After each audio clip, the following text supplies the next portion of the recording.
Welcome to CBR news.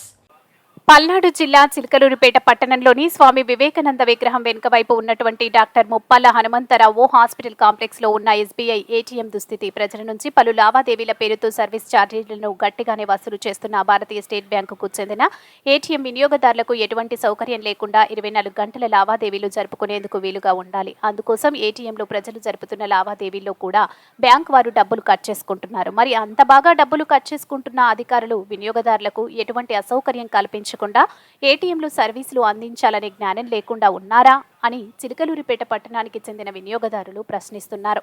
కాబట్టి ఇప్పటికైనా state bank of India bank అధికారులు ఏటీఎంలో లావాదేవీలు నిర్వహిస్తున్న విభాగం వారు వినాయక చవితి పండుగ సందర్భంగా కళ్ళు తెరుస్తారని ఆశిద్దాం.